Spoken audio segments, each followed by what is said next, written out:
नमस्कार, पहली खबर न्यूज़ में आप सभी का स्वागत है। कृपया पहली खबर न्यूज़ देखने के लिए चैनल को लाइक और सब्सक्राइब अवश्य करें। पूर्णिया में आगामी 23 मार्च को एनडीए सम्मेलन होगा, जिसकी तैयारी जोरों पर चल रही है। इस बाबत पूर्णिया के सर्किट हाउस में एनडीए के सभी घटक दलों के प्रवक्ता ने प्रेस वार्ता का आयोजन किया। इस मौके पर जदयू के प्रदेश प्रवक्ता अभिषेक झा ने महागठबंधन पर जोरदार प्रहार करते हुए कहा कि महागठबंधन के प्रदेश अध्यक्ष खासकर कांग्रेस पार्टी को दबाव में बदला जा रहा है। कांग्रेस को इस बात का डर है कि राजद के लोग उन पर दबाव बना रहे हैं। वहीं राजद के लोग भी इस बात से खफा हैं, जहां आपस में ही तालमेल नहीं है। ऐसी पार्टी में क्या रिजल्ट देगी, यह जग जाहिर है। उन्होंने कहा कि एक तरफ एनडीए है, जहां नीतीश कुमार का विकास मॉडल और प्रधानमंत्री का समावेशी विकास है, तो दूसरी तरफ घोटालों और ईडी सीबीआई दफ्तर का चक्कर लगाने वाले लोग हैं। वहीं उन्होंने पूर्णिया से हवाई सेवा शुरू होने को लेकर पूर्णिया सांसद पप्पू यादव पर जमकर हमला बोला। आगे अभिषेक ने बताया कि आगामी 23 मार्च को पूर्णिया में एनडीए गठबंधन का बड़ा सम्मेलन होने जा रहा है, जिसमें एनडीए की एकजुटता नजर आएगी। सम्मेलन के माध्यम से आगामी 2025 के विधानसभा चुनाव की जीत पर रणनीति तैयार की जाएगी, जो पुनः एक बार नीतीश कुमार को मुख्यमंत्री बनाएगी। बिहार की जनता सब देख रही है, वक्त आने पर जवाब देगी। के सर्किट हाउस में आयोजित इस प्रेस वार्ता में एनडीए के सभी पांचों घटक दलों के सम्मानित प्रवक्तागण उपस्थित हैं। आप सभी जानते हैं कि इस वर्ष बिहार में चुनाव हो रहे हैं और चुनाव दो धर्रों के बीच हो रहे हैं। एक तरफ हमारा एनडीए का मजबूत कुनबा है, जहां 5-5 घटक दल हैं और सभी के नेता, प्रवक्ता, जिलाध्यक्ष आपको यहां दिख रहे हैं। और दूसरी तरफ महागठबंधन के लोग हैं, जहां कितनी नुरा कुश्ती है वो भी आप सबने बखूबी देखा है कि किस तरह प्रदेश के अध्यक्ष बदलने पड़ते हैं, किस तरह कांग्रेस को इस बात का डर होता है कि राजद की तरफ से उनके यहाँ से अनुमानी न हो जाए। एक तरफ आदरणीय प्रधानमंत्री नरेंद्र मोदी जी, आदरणीय मुख्यमंत्री नीतीश कुमार जी की करिश्माई जोड़ी है, जिस पर मुहर बिहार के लोग, बिहार की जनता हर चुनाव में लगाती है।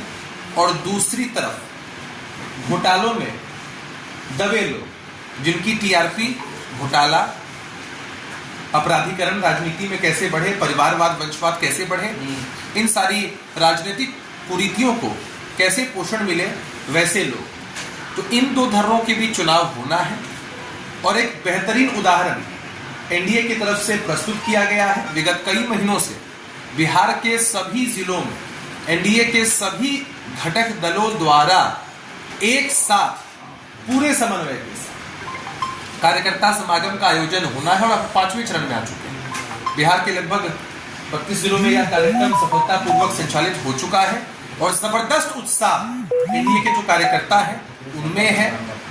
सभी पार्टियों के प्रदेश अध्यक्ष, सभी पार्टियों के वरिष्ठ नेता वहां पहुंचते हैं और कार्यकर्ता वहां से हुंकार भरते हैं इस आगामी चुनाव के लिए। हमारा एक नारा है जो काफी महत्वपूर्ण है।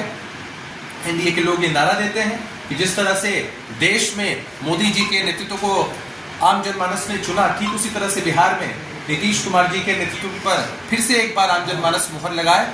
इसी संकल्प के साथ यह समागम आयोजित होता है।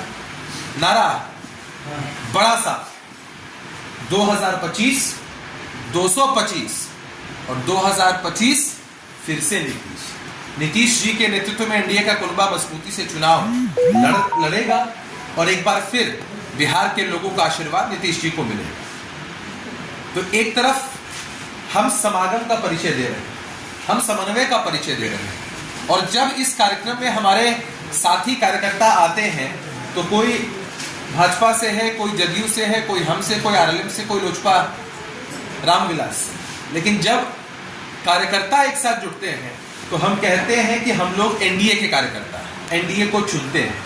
तो एक तरफ न्याय के साथ विकास का एजेंडा है, एक तरफ सबका साथ सबका विकास है और एक तरफ सिर्फ अपनी झोली कैसे भरना है उस बारे में चर्चा है।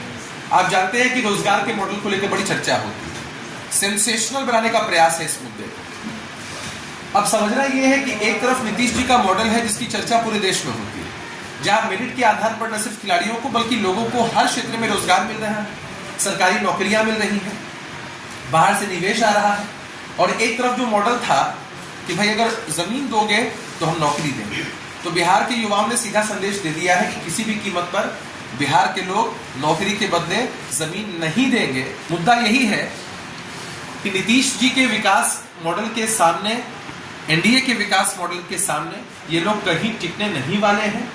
और मसला ये है कि जंगल राज की चर्चा क्यों होती है? जंगल राज की चर्चा हम इसलिए करते हैं, अरे हम कहाँ कांग्रेस पार्टी की चर्चा करते हैं कि 1990 से पहले कांग्रेस पार्टी ने क्या काम किया।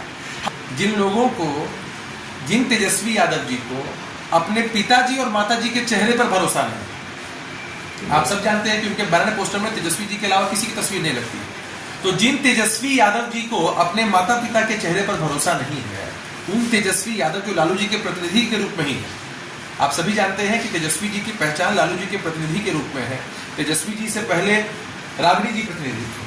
अब अगर मीसा जी या तेज प्रताप जी प्रतिनिधि हो जाएंगे तो बिहार के लोग उनको भूल जाएंगे। तो खैर ये दो धर्मों के बीच का चुनाव है और विस्तार से आगामी 23 तारीख को यहाँ कार्यक्रम का आयोजन होना है। बहुत वृहद कार्यक्रम का आयोजन होना है, जिससे पूर्णिया में फिर से एक बार नई ऊर्जा का संचार हमारे कार्यकर्ता साथियों में, हमारे समर्थकों में, वोटर्स में होगा और पूर्णिया जिले में फिर एक बार हम इतिहास रचेंगे। सभी की सभी सीटें एनडीए की झोली में आए, इस संकल्प के साथ हमारे कार्यकर्ता जुटेंगे। यही आह्वान उस दिन होना है।